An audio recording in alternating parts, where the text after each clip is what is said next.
coordinator at Cary Elementary School. This program is very special. It promotes healthy living and active lifestyles for the children involved. Cindy spends time with the children teaching them how to garden at Cary Woods and also garden when they get back home, no matter the living arrangement. By teaching the kids the techniques of successful gardening, they also are adding beauty to their homes, learning responsibility by watering plants at the right time with the right amount, learning how to read and follow the correct instructions on certain plants, identifying problems that may occur and knowing how to fix them, and also learning how to recycle with the use of a compost tank that they have at school. Gardening may seem like a nuisance that's expensive and hard to keep up, but this is not the case. With gardening at home, you can actually save money by growing and preparing your own food. This is one of the things that the children can tell their parents at home.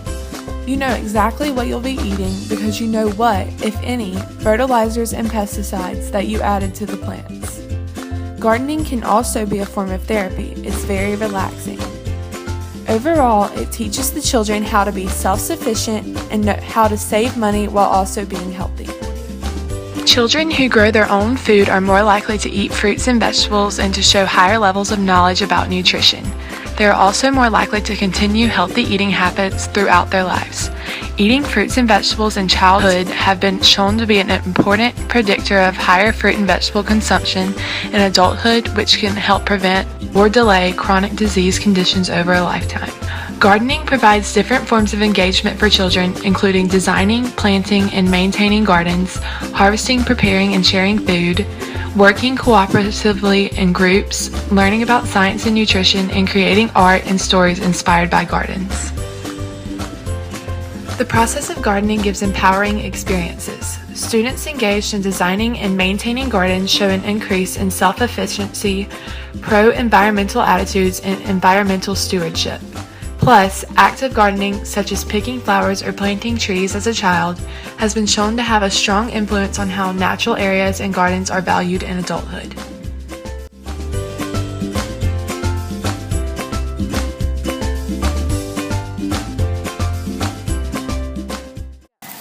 Hi, my name is Cindy Cherkowski and I'm the after-school coordinator here at Cary Elementary School, and I'd like to welcome you to our gardens. The children here in the after-school program are responsible for the beautification projects here at the school. They've also helped develop our butterfly and our hummingbird gardens. We have several wildlife habitat areas that the children enjoy looking for insects and salamanders or lizards. Today in the garden they were very excited to find a worm. I know one of the little boys was chasing the girls around and they were screaming, so I kind of encouraged him to hold out his hand and show them the worm so that they wouldn't be so afraid. I like to think of vegetable gardening as like baking a cake, and when you think of it that way, when you're going to make a cake you have to get all your ingredients together. When you plant a garden you need to have something to put the garden in, a container, so you can use a vegetable raised bed, which we have here, the frames, or you can also get just a container or maybe a small shoe that you have that you were going to throw away. You can put some soil and some flowers in that. Once you have your container you need to find a sunny spot, just like when you bake your cake at the right temperature it's going to do well. You get the sunny spot for the plants to grow in, and then your next ingredients are going to be your soil and your compost and a little bit of fertilizer and an adequate amount of water. A lot of people overwater their plants and then they can't breathe. The root systems do need to dry out and be able to have a little bit of aeration in the soil to do well. If they sit in a lot of swampy soil then they're not going to do well and the vegetable plant or the flower will die. If you do have those ingredients put together and you decide if your plants are going to be a fall season plant, which was what we've been planting today with the children. Those are cabbages, broccoli, cauliflower. We have planted kale in the past, some greens. You can also plant onions if you have some left over from the summer. And we have herbs. There's some parsley that's growing really well right now, and oregano. Basil usually likes the hotter temperatures, so our basil we've already harvested and let the children take that home to put in pizza sauce or spaghetti sauce.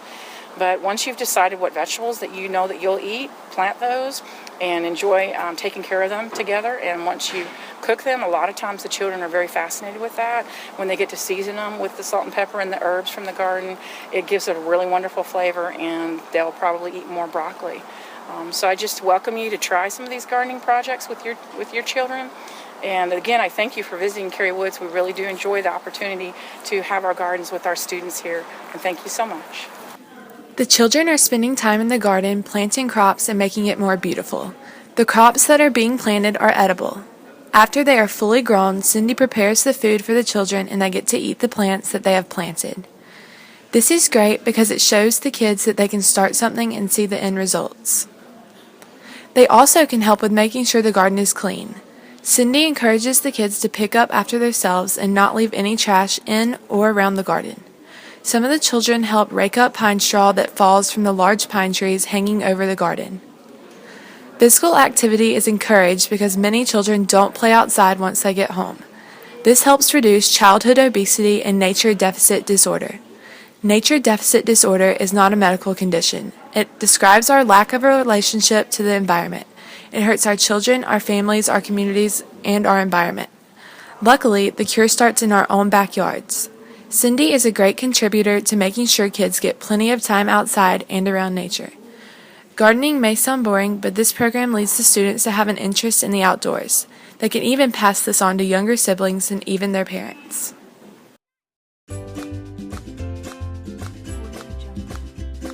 My favorite thing about the garden is eating the food that we plant. My favorite thing about gardening is to grow vegetables. My favorite thing about the garden is when I put the seeds in. My favorite thing about the garden is watching the stuff grow. I like playing in the dirt. I like to catch the bugs. What I like most about the garden is that you help the earth and you can replant things.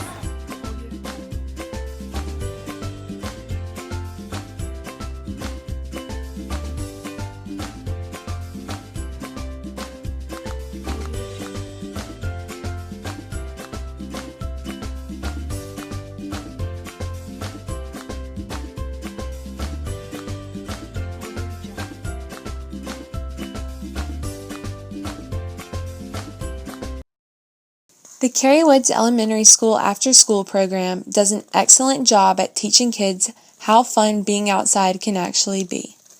If you would like to make a donation to this program to help with supplies, contact Cindy Sirkowski with the information given.